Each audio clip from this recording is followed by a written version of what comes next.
जय गुरुदेव, जय माता जी।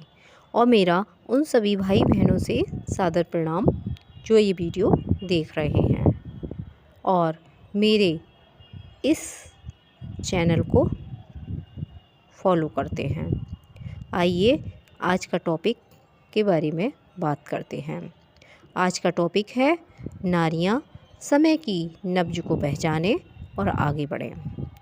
देखिए, पहले तो सबसे अच्छी बात यही होती है कि जब तक हम किसी काम को सोच समझकर नहीं करेंगे तब तक उसमें आगे कोई भी अच्छा परिणाम नहीं मिलेगा।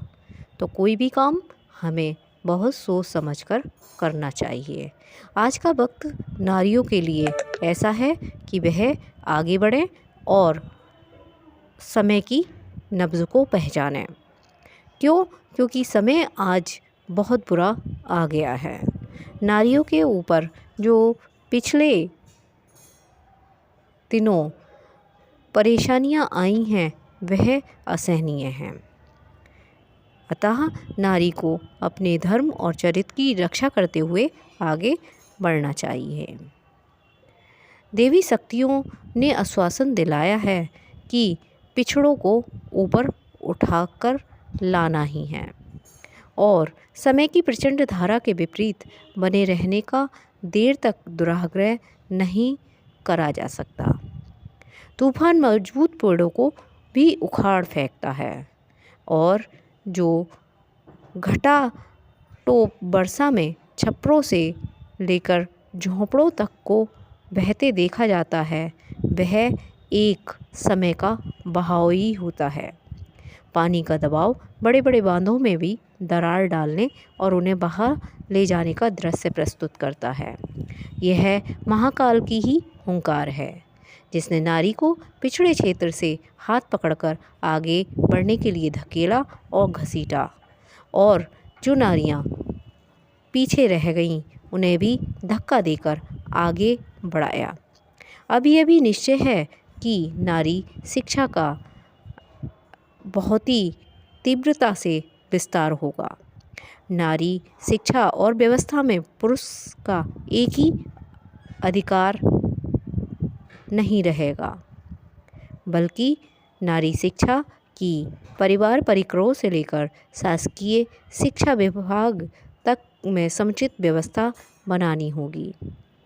नारी शिक्षा मात्र नौकरी दिलाने में काम आने भर का जादू फुलझड़ी बनकर समाप्त नहीं हो जाएगी, वरन उसके साथ साथ समानता और एकता को हर क्षेत्र में समान अवसर पाने दिलाने की विधि व्यवस्था भी जुड़ी रहेगी। इस कार्य को शिक्षक व शिक्षिकाएं करेंगी, नहीं तो हर दिशा में उमड़ती हुई प्रगतिशीलता ये कराकर रहेगी कि नारी अपना महत्व समझें, मूल्य अधिकार और भविष्य समझें, अनैतिक मूलक बंधकों को तोड़ें और उस स्थिति में रहें जिसमें कि स्वतंत्र वातावरण में सांस लेने का अवसर मिले। कहना ना होगा कि यही लक्ष्य युग चेतना ने भी अपनाया है तथा नर और नारी एक समान उद्घोष निखिल आकाश में गुंजयमान किया है। असहाय रहने और समुचित दबाव के नीचे विवश रहने की परिस्थितियां समाप्त समझनी चाहिए। वे अब बदल कर ही रहने वाली हैं। कन्या जन्म पर मिठाई बांटने और खुशी मनाने का भी एक मौका दिया जाएगा। पहले देखा जाता था कि कन्या जन्म पर ना किसी को खुशी होती थी और ना ही कोई बधाइयाँ बांटता था और पुत्र होने पर सभी बधाइयाँ बांटता था। लेकिन अब पुत्री के जन्म पर ना कोई विलाप करेगा और ना पुत्रों के जन्म पर कोई बधाई बजाएगा। जो होगा वह दोनों के लिए समान अधिकार में होगा। अगर अपने घर की लड़की पराए घर का कूड़ा है तो दूसरे घरों का कूड़ा अपने घर में भी तो बहू के रूप में गृहलक्ष्मी की भूमिका निभाने की आगे की तैयारी में संलग्न है। फिर भेदभाव किस बात का? लड़के और लड़की में अंतर किस बात का? दोनों में मूल्यांकन में न्याय तुला की डंडी मारने की मान्यता किस लिए? लड़की और लड़के में भेदभाव क्यों? क्या इसलिए कि पुत्री दूसरे घर चली जाती है और पुत्र अपने घर रहकर वंश चलाता है? पुत्री अगर दूसरे घर भी जाती है तो दूसरे का वंश चलाती है, लेकिन है तो वो आपकी ही बेटी, आपका ही खून। आपको उसे अच्छे से परवरिश देनी ही होगी। कोई भी पुत्री इस सही कार्य से वंचित ना होगी। उसे समुचित शिक्षा देने और अच्छी परवरिश करने के लिए परिवार को आगे आना ही पड़ेगा। नारी की पराधीनता का एक रूप यह भी है कि उसे पर्दे में, पिंजड़े में बंदी गृह की कोठरी में ही कैद रहना चाहिए। इस मान्यता को अपनाकर नारी को असहाय, अनुभवहीन और अनुगामी ही बताया जाता रहा है। अबला की स्थिति में पहुंचने पर वह अब आक्रांताओं का साहसपूर्ण मुकाबला कर सकने की हिम्मत गंवा बैठी है। आड़े समय में अपना और बच्चों का पेट पाल सकने की स्थिति में नहीं रही है। व्यवसाय चलाना और ऊंचे पद का दायित्व निभाना तो दूर, औसतन पारिवारिक व्यवस्था से संबंधित अनेक कार्यों में हाट बाजार, अस्पताल तथा अन्य किसी विभाग का सहयोग पाने के लिए जाने में भी झिझक संकोच से डरी रहकर मूक बाधिर होने जैसा परिचय देती है। इस प्रकार की व्यवस्था उत्पन्न करने के लिए जो भी तत्व जिम्मेदार हैं, उन्हें पश्चातापपूर्वक अपने कदम पीछे हटाने ही पड़ेंगे। और नारी क्या, छोटी बच्ची से लेकर बड़े बेटी तक उन्हें अपनी सोच बदलनी ही पड़ेगी। माता पिता को बच्ची का बहुत ही अच्छे से ख्याल रखना ही होगा। जब भगवान ने और कोर्ट कचहरी ने भी बेटी के लिए सारे रास्ते खोल रखे हैं, तो पेट से जन्म देने वाली माता और पिता ऐसा उसके साथ दुराचार क्यों करेंगे? उन्हें अपनी सोच चेंज करनी ही पड़ेगी। परिवार परिकर के बीच नर और नारी बिना किसी भय व संकोच से जीवन यापन करते रह सकते हैं, तो फिर बड़े परिवार समाज में आवश्यक कार्यों के लिए आने जाने में किसी संरक्षक को ही साथ लेकर जाना क्यों अनिवार्य होना चाहिए? नारियों को अथवा बेटियों को शुरू से ही ऐसी शिक्षा देनी है कि वह समाज में आधी रात को भी खुलकर चल सकें और अपने मान सम्मान की रक्षा कर सके।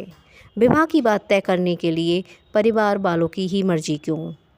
लड़की की क्यों नहीं? लड़की अपने विचार क्यों नहीं रख सकती और अपने योग्य वर क्यों नहीं ढूंढ सकती?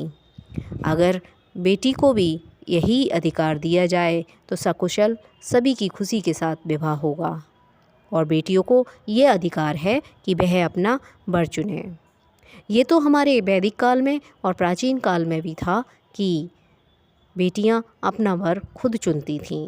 तो अब ऐसी स्थिति क्यों आई है कि परिवार वाले उस पर दबाव बनाकर उसके बिना मन के शादी कर देते हैं या किसी के भी साथ उसको बांध देते हैं? यदि लड़की को भी लड़कों के समान ही सुयोग बनाने के लिए अधिक समय तक शिक्षा दीक्षा प्राप्त करने का औचित्य है, तो फिर उसे बाल विवाह के बंधनों में घसीटते हुए किसी भी दूसरे पिंजरे में स्थानांतरित किए जाने का क्या औचित्य हो सकता है? विवाह के बाद योग्यता संवर्धन के अवसर पूरी तरह समाप्त हो जाने चाहिए। अभिभावकों के घर लड़की ने जितनी योग्यता और सम्मान अर्जित किया है, उसे आगे की प्रगति का क्रम जारी रखने का उत्तरदायित्व ससुराल वालों को भी बनता है। विवाह होने के बाद प्रगति के अवसर छिन जाने और मात्र किरीटदार्शी की भूमिका निभाते रहने तक ही उसे क्यों बाध्य रखा जाएगा? उसे इन सभी की स्वतंत्रता मिलनी चाहिए, जिनका उचित उत्तर हर विचारशील को, हर न्यायिष्ठ को व हर दूरदर्शी को छाती पर हाथ रखकर देना चाहिए कि हमारी बेटी के प्रति क्या, समाज की हर बेटी के प्रति ये सोच बदलनी चाहिए और उसे माता पिता और ससुराल में भी स्वतंत्र रहने की छूट होनी चाहिए। सोचना चाहिए कि यदि इस प्रकार बाध्य रहने के लिए विवश किया जाता है तो किसी व्यथा वेदना सहनी पड़ेगी। अधिकांश बालिकाओं द्वारा विवाह के बाद अपना शारीरिक और मानसिक स्वास्थ्य गंवा बैठना भी इसीलिए देखा जाता है कि उन्हें आजन्म कैदी जीवन जीकर किसी प्रकार दिन गुजारते रहने के अतिरिक्त और कोई भविष्य दिखाई नहीं देता। वह चाकी के दो पाटों के बीच पिसी रहती हैं, एक पार्ट जो मायके की इज्जत का होता है और दूसरा जो ससुराल के शोषण के साथ जुड़ा होता है। तो ऐसी नौबत क्यों आती है जो नारियां अपने आप को पीसती रहती हैं। अतः उन्हें इस सोच से खुद आगे निकलना होगा और परिवार वालों को उनका साथ देना ही होगा। बेटियों को अच्छी शिक्षा दिला उन्हें अच्छे अच्छे पदों पर पहुंचाएं और उन्हें स्वतंत्र बनाएं। अगर किसी बेटी की इच्छा नहीं है शादी करने की तो उसको बिल्कुल इग्नोर करें, तथा अगर किसी बच्ची की इच्छा है कि उसे अपने सामान्य योग खुद चुनना है तो उसे चुनने की भी स्वतंत्रता देनी चाहिए। और ससुराल पक्ष में अगर पहुंच जाती हैं तो ससुराल में भी वर पक्ष के माता पिता और वर को भी उनके लिए साथ आगे निभाने, उनकी शिक्षा दीक्षा में, उनकी पद प्रतिष्ठा में कोई कमी ना छोड़ें और हमेशा उनका साथ दें। आज के लिए इतना ही काफ़ी। इस वीडियो को ज़्यादा से ज़्यादा शेयर करें, लाइक करें, कमेंट करें और चैनल को सब्सक्राइब करें। धन्यवाद। नमस्कार।